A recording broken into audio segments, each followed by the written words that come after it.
그리스도의 안에서 사랑하는 새손 가족 여러분, 오늘 우리가 살피는 말씀은 룻기의 말씀입니다. 룻기는 흔히 인애를 다룬 말씀으로 알려져 있습니다. 사실 그 이야기를 처음 들었을 때 저는 잘 이해가 납득이 가진 않았습니다. 룻의 그 어머니 나오미를 향한 긍휼이 인애인가? 아니면 보아스의 자비가 인애인가? 그런 생각들 해보았던 것이죠. 룻기는 왜 인애에 대한 말씀일까요? 그리고 이 말씀을 통해서 하나님께서 우리에게 주시려는 교훈은 어떤 것일까요?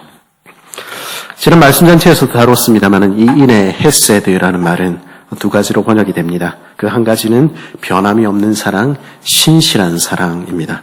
그리고 또 다른 한 가지는 언약적인 사랑이지요. 그리고 이 인애는 하나님의 사랑을 나타내는 말입니다. 하나님은 그 언약대로 이스라엘을 사랑하셨습니다. 이스라엘은 변해도 그들은 불순종해도 하나님께서는 아브라함에게 약속하신 그대로 그들을 구원하셨고 그 땅 가나안을 기업으로 주신 것이죠. 그 신실한 하나님의 사랑이 오늘도 우리를 붙들고 있는 것입니다. 그 사랑은 변함이 없는 사랑, 언약적인 사랑입니다. 그리고 하늘 아버지께서는 동일하게 그 인애를, 그 신실한 사랑을 그 백성들에게 기대하십니다. 그 언약대로 하나님만 자신의 왕으로 섬기며 그 사랑을 서로에게 베풀며 주신 기업을 아름답게 가꾸어 가기를 기대하시는 것이죠. 그 언약적인 사랑이, 그 신실한 사랑이, 그 인애가 그 백성들이 사는 곳, 그 공간에서 꽃피기를 바라시는 것입니다. 그래서 인애로 풍성해지는 구원 공동체, 그것이 주님께서 바라시는 하나님 백성 공동체의 모습, 교회의 모습이라고 할 수 있겠습니다. 근데 오늘 본문과 짝을 이루는 성경인 사사기의 마지막 부분들 17장에서 21장은 두 가지 이야기를 통해서 그렇게 인애의 공동체가 되어야 할 이스라엘이 어떤 모습으로 서 있었는지를 우리에게 보여줍니다. 그리고 공교롭게도 이 두 가지 이야기는 모두 베들레헴이라는 작은 마을을 배경으로 해서 일어난 일이었습니다. 첫 번째 이야기는 사사기 17장에서 18장의 이야기인데요. 17장 7절은 이렇게 말합니다. 유다 가족에 속한 유대 베들레헴에 한 청년이 있었으니 그는 레위인으로서 거기 거류하였더라. 그 사람이 거주할 곳을 찾고자 하여 그 성읍 유다 베들레헴을 떠나 가다가 에브라임 산지로 가서 미가의 집에 이르매. 모세 율법에 따르면 레위인들에게는 따로 기업이 주어지지 않지요. 그래서 각 지파의 영역에서 48개의 성읍을 기업으로 받아 그곳에서 거주해야 했습니다. 근데 이 베들레헴이라는 동네는요, 그렇게 레위인들이 거주하도록 되어 있는 성읍도 아니었습니다. 오늘 본문 7절은 뭐라고 얘기합니까? 이 레위 청년은 거기 거류했다, 이렇게 이야기를 하고 있죠. 하나님께서 주신 그 기업의 땅에서, 그 도시에서 도저히 먹고 살 수 없게 된 이 사람은 그래도 베들레헴, 그 뜻이 떡집 이런 뜻인데요. 이 떡집이라 불릴 만큼 풍요로운 그 땅에 가면 누군가는 나 도와주겠지. 거기 가면 누군가는 나를 살 수 있게 해주겠지. 그렇게 기대하며 그 마을 베들레헴으로 찾아들었다는 것입니다. 거류민이라는 말은요, 나그네로서 피난처를 찾는 이주민으로서 그 마을에 찾아왔다, 이런 뜻입니다. 하지만 베들레헴, 떡집이라 불리는 그곳에서도 이 사람은 아무런 도움도 받지 못했습니다. 사사기 18장 30절은요, 이 사람의 정체를 모세의 직계 자손인 게르솜의 아들 요나단이었다 밝히는데요, 모세의 손자였다, 이런 뜻입니다. 그런데 그 사람, 이 레위 지파 제사장은요, 자신의 생계를 위해서, 더 나은 삶을 위해서 거기서도 피난처를 발견하지 못하고 다른 곳으로 옮겨갔다 하는 것입니다. 그 결과는 무엇입니까? 그는 에브라임 산지 미가라는 사람이 돈을 주고 집 준다고 하니까 그 가문의 개인 제사장 되어서 그 집안의 우상을 담당하는 제사장으로 전락해버린 것입니다. 더 나아가 그 기업을 저버린 단 지파가 우리가 돈 더 많이 줄게 이렇게 이야기를 하니까 그 지파의 제사장으로 갈아타고 말지요. 그래서 이스라엘 최북단 라이스, 그들에게 이스라엘에게 기업으로 주지 않은 땅에 사는 평화로운 백성들을 침략하고 그곳에서 우상을 만드는 제단을 만들어 온 이스라엘이 하나님을 떠나도록 만드는 일에 이 사람이 앞장서게 됩니다. 이 이야기 마지막은 어떻게 끝납니까? 단 자손이 자기들을 위하여 그 새긴 신상을 세웠고 모세의 손자요 게르솜의 아들인 요나단과 그의 자손은 단 지파의 제사장이 되어 그 땅 백성이 사로잡히는 날까지 이르렀더라. 그렇게 마치는 것이죠. 이어지는 사사기 19장에서 21장의 두 번째 이야기 역시 베들레헴을 배경으로 들려지는 이야기입니다. 19장 1절에 이렇게 시작합니다. 이스라엘의 왕이 없을 그때에 에브라임 산지의 구석에 거류하는 어떤 레위 사람이 유다 베들레헴에서 첩을 맞이하더니, 에브라임에 살던 레위인이 베들레헴에서 첩을 얻습니다. 가장 거룩해야 할 레위 자손이 결혼의 언약을 깨뜨리고 첩을 둔 것만 해도 큰 문제지요. 그런데 이 레위 사람만 문제가 아닙니다. 2절은 이렇게 말합니다. 그 첩이 행음하고 남편을 떠나 유다 베들레헴 그의 아버지의 집으로 돌아가서 거기서 넉 달 동안을 지내매, 레위 제사장 남편이 율법을 저버리고 첩을 얻으니까 그 아내도 남편을 저버리는 것입니다. 이 베들레헴 출신의 첩은 남편 몰래 행음하다가 들킬 것 같자 친정 베들레헴으로 도망쳐버리고 마는 것입니다. 그런데 이 친정 아버지와 친정 식구들은 어떻게 합니까? 하나님의 율법에 따라서 그녀를 꾸짖기는커녕 그녀를 편을 드는 것입니다. 이어지는 이야기도 그와 같습니다. 이 사람이 그 아내를 데리고 돌아오는 길에 그래도 이스라엘 사람들이 사는 베냐민 땅 기브아라는 도시를 찾습니다. 하나님의 백성이라면 우리를 잘 대해주겠지, 선대해주겠지, 그렇게 나간 것이죠. 그런데 하나님을 왕으로 모시지 않을 때 하나님의 백성이라 불리는 사람이라고 별 수 없는 것입니다. 아브라함의 조카 롯이 살았던 소돔과 고모라의 사람과 똑같은 행동한 것이죠. 그 사람 내놔라. 우리가 겁탈해야 되겠다. 그래서 이 레위 제사장은 자기 아내, 자기 첩을, 자기 목숨을 구하기 위해서 그 성에 불량배들에게 내줍니다. 그리고 그곳에서 그녀는 끔찍한 일을 당하고 죽임을 당하지요. 그런데 이 레위인은 마치 자신을 의웠던 것처럼 자신이 당한 일을 복수하겠다며 그 첩의 시신을 토막을 내어서 온 이스라엘로 보냅니다. 그리고 이스라엘 온 지파가 베냐민 지파에게 기브아성 주민들이 잘못했으니까 그 불량배들을 내놔라 이러니까 베냐민 사람들 역시 어떻게 합니까? 하나님의 말씀, 하나님의 율법을 따르는 대신에 걔는 우리 편이야. 그러니까 내줄 수 없어 자기 동족의 편을 듭니다. 그 결과 같은 형제들끼리 죽고 죽이는 일이 이스라엘 가운데 일어나게 되는 것이죠.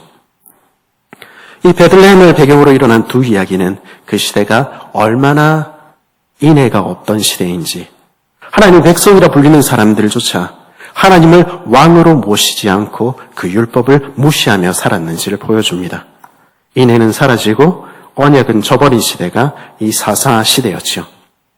그리고 이런 시대에 이스라엘의 상징이라고 할 수 있는 베들레헴은 인애가 없는 땅처럼 보입니다. 그 결과 어떻게 됩니까? 베들레헴, 빵집이라는 이름의 이 도시에 빵은 사라지고 마는 것입니다.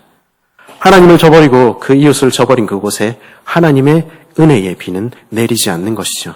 이것이 룻기의 배경입니다. 그래서 룻기 1장 1절 어떻게 시작합니까? 사사들이 치리하던 때에 그 땅에 흉년이 드니라.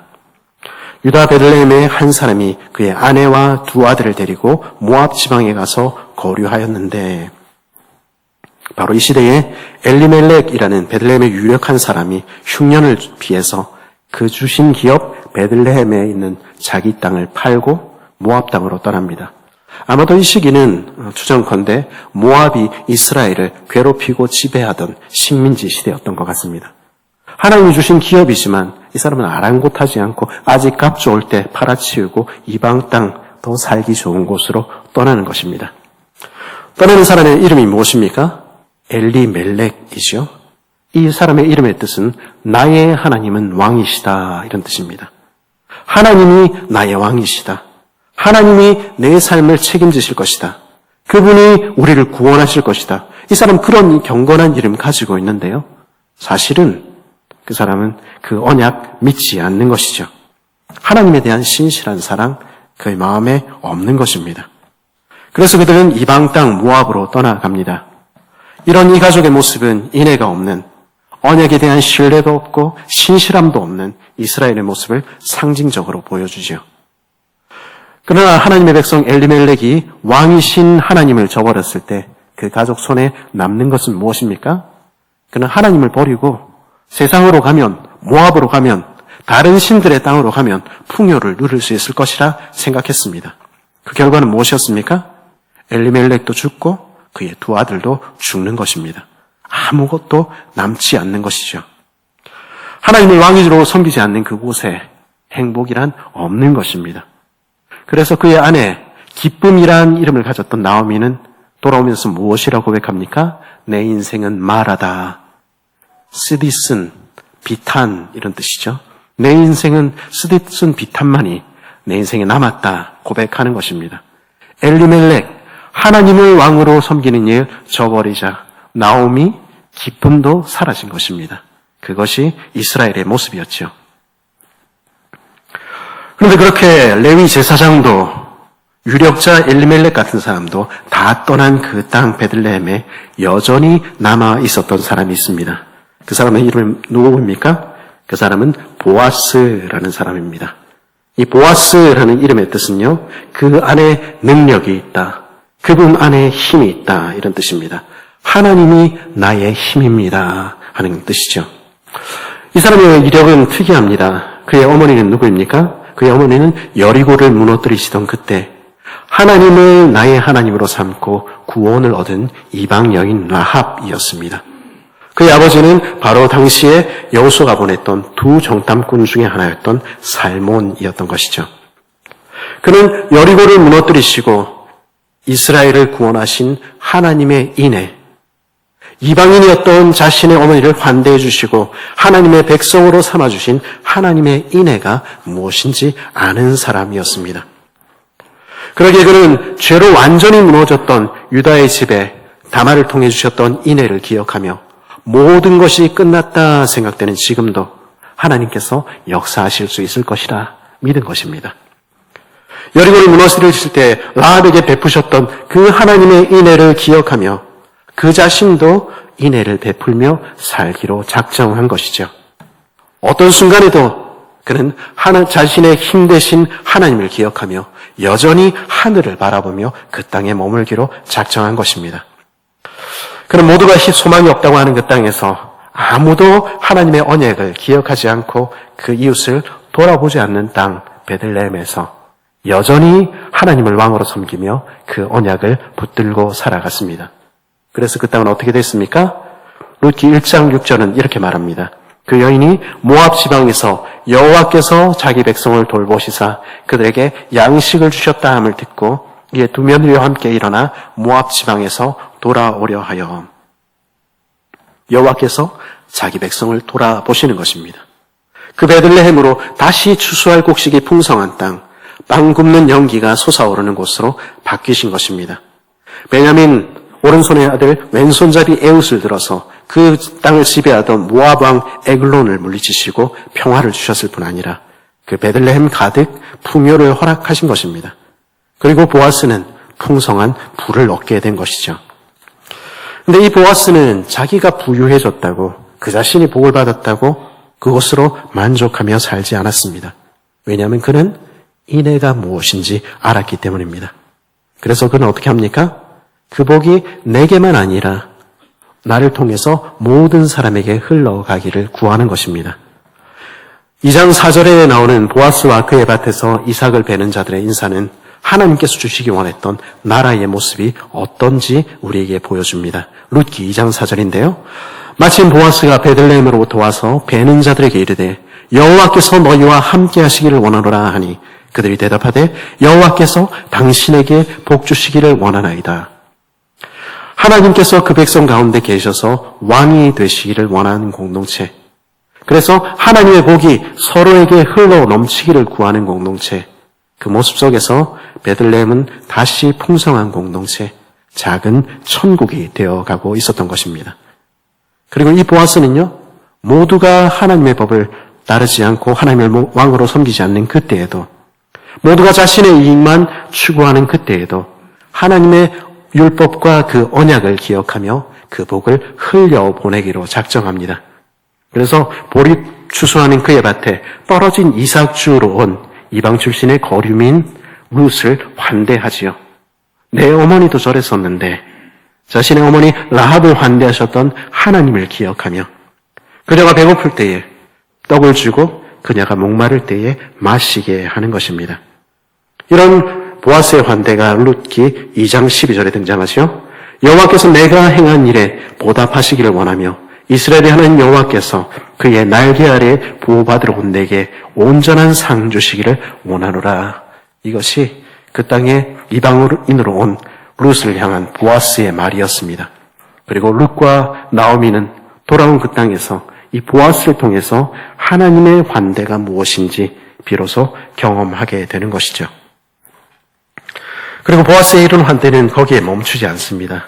그런 누구도 하나님의 법을 지키지 않는 시대에 하나님의 말씀에 귀를 기울입니다. 그래서 신명기 25장에 등장하는 하나님의 율법에 따라 룻과 나오미를 위하여 그들의 기업 물을 짜 히브리어로는 고엘이 되어주기로 결심하는 것이죠. 그러면 기업 물은다는 것이 무슨 뜻입니까? 오늘 말씀 9절과 10절 우리 같이 한번 읽어볼까요? 9절과 10절입니다. 시작.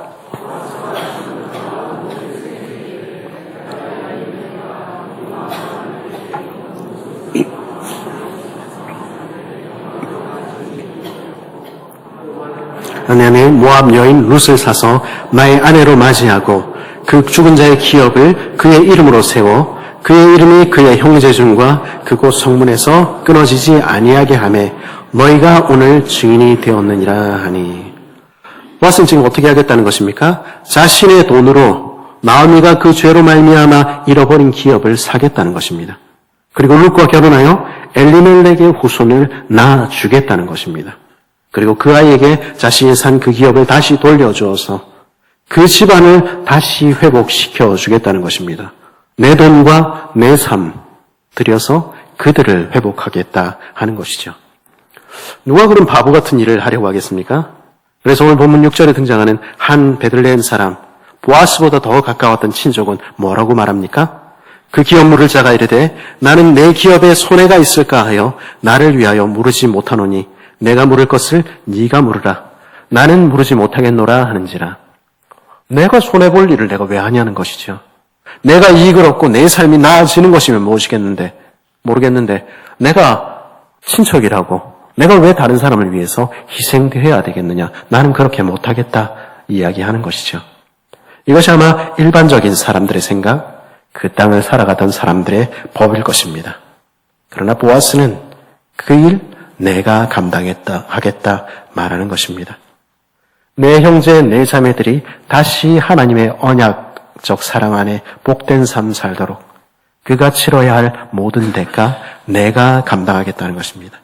그들이 마침내 행복해지기까지 나는 손해를 보고 또 보겠다는 것입니다. 그것이 내가 그들의 형제인 이유라는 것입니다. 그것이 오늘 말씀에 등장하는 기업 물을 자 고엘의 의미입니다. 이 기업 물을 자 고엘이라는 말, 우리가 잘 아는 표현으로 하면 구속자 이런 뜻입니다. 그 죄를 대신 감당하고 그 짐을 대신 감당하고 그럼으로써 다른 사람을 회복시키는 이 구속자. 오늘 말씀은 구속자가 누구인지 우리에게 보여주는 것이죠. 그리고 이 보아스, 이 구속자의 모습은 그 기업을 버리고 떠난 나오미, 그 죄인을 잊지 않으시고 찾으시며 그를 구속하시려고 오늘도 기다리시는 하늘 아버지의 모습을 보여줍니다. 베들레헴에서 기다리시는 구속자의 모습을 바라보도록 하는 것이죠. 그리고 그 결과는 무엇입니까? 룻과 나오미의 운명이 바뀌는 것입니다. 죄인이 구원을 얻는 것입니다. 이 룻은요, 죄를 짓고 하늘 끝 모압까지 도망친 여인 나오미의 며느리입니다. 아니 며느리라고는 하지만 남편이 죽은 지금으로서는 피 한 방울 섞이지 않은 남남에 불과한 이방 여인에 불과하죠. 그런데 이 룻은 하나님의 언약 그 하나만 믿고 하늘 끝 쫓겨간 그곳에서 베들레헴으로 돌아오기로 작정한 것입니다. 룻기 1장 16절은 이렇게 말하지요. 룻이 이르되 내게 어머니를 떠나며 어머니를 따르지 말고 돌아가라 강권하지 마옵소서. 어머니께서 가시는 곳에 나도 가고 어머니께서 머무시는 곳에 나도 머물겠나이다. 어머니의 백성이 나의 백성이 되고 어머니의 하나님이 나의 하나님이 되시리니. 나는 이전에는 하나님을 모르는 이방 여인에 불과했지만 이제는 하나님을 나의 하나님 삼고 섬기고 사랑하겠다고. 하나님의 백성을 나의 백성 삼아 그렇게 사랑하며 사는 하나님의 가족 되고 싶다 말하는 것입니다. 이 하나님의 언약 하나 붙들고 그 본토, 친척, 아비의 집을 떠나서 약속의 땅 가나안으로 향하는 것입니다. 아브라함이 그랬듯이, 리브가가 그랬듯이 룻 역시 하나님의 언약 하나만 붙들고 그 자비하심만 붙들고 나아오는 것입니다. 이것이 바로 하나님께서 그토록 원하시고 원하시던 모습이었습니다. 그녀의 모습 속에 인애가 넘치고 있었던 것이죠.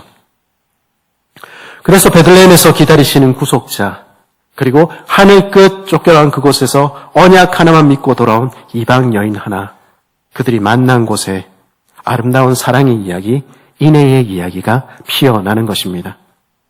한때 아무런 인애도 없던 그곳 베들레헴은 변하여 죄인이 구속받고 그 기업이 회복되는 공동체로 변하게 되는 것이죠. 그래서 그 혼인잔치는 여인들의 노랫소리로 풍성한 빵과 포도주로 가득하게 되었습니다. 마라의 슬픔이 변하여 다시 나오미의 기쁨이 넘치게 된 것입니다. 하나님께서는 오늘 룻과 보아스의 이 이야기를 통해서 하나님께서 정말로 주시고 싶어 하시는 것이 무엇인지, 그리고 진짜 인애의 공동체, 천국이 어떤 것인지 우리에게 보여주십니다. 그리고 정말로 하시고 싶었던 이야기, 진짜 인애의 이야기를 예비하고 계시는 것이죠. 오늘 말씀 마지막 부분은 어떻게 끝이 납니까? 바로 이 보아스와 룻에게서 오벳이 태어났고, 그 오벳에게서 이새가, 그 이새에게서 다윗이 태어났다는 이야기로 마칩니다. 그리고 이 다윗의 혈통을 통해서 바로 이곳 베들레헴에서 우리를 위하여 자기 피를 흘리시고 자기 살을 찢으셔서 우리를 구원하시고 우리의 운명을 바꾸신 우리들의 구속자 예수 그리스도께서 태어나신 것입니다. 그리고 그 그리스도께서는 오늘 하나님의 백성인 우리도 그렇게 인애를 베풀며 살기를, 우리 공동체가 인애가 꽃피는 공동체로, 천국을 보여주는 공동체로 살기를 간절히 원하시는 것입니다. 그리스도의 안에 사랑하는 새순가족 여러분, 우리는 주님을 배반한 죄인들이지요. 우리는 언약에 신실하지 않았습니다. 지난날 우리는 하나님을 우리의 마음으로부터 사랑하며 왕으로 섬기지 않았습니다.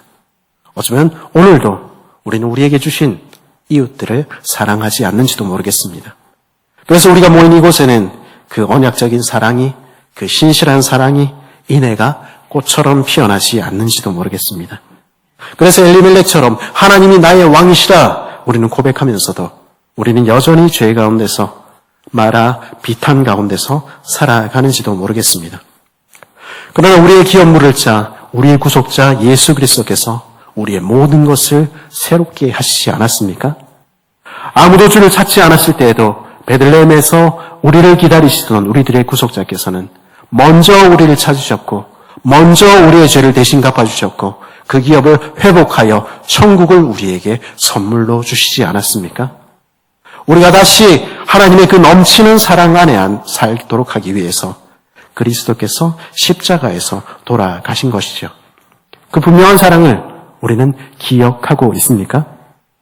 그래야 장차 우리가 경험하게 될 천국의 혼인잔치는 천사들의 노랫소리로, 풍성한 빵과 포도주로 가득하게 될 것입니다. 죄 대신 화관을 우리에게, 슬픔 대신 희락을, 근심 대신 찬송의 옷을 입히사 여호와의 의의 나무가 되어 주께 영광을 돌리며 살게 될 것입니다. 그 일을 주께서 이루실 것입니다. 그리고 그것을 소망하시며 우리 주님께서는 오늘도 베들레헴에서, 우리들의 교회에서 우리를 기다리시는 것입니다. 그 기다리시는 주님, 우리들의 구속자를 기억하며 다시 주께 나아가는 우리 되기를 바랍니다. 하나님, 정말로 진짜로 하나님만이 나의 왕이십니다. 나는 이제는 주님만을 선택하며 주님만 사랑하겠습니다. 보아스가 고백했듯이, 룻이 고백했듯이 우리도 이제는 그렇게 고백하며 살 수 있기를 바랍니다.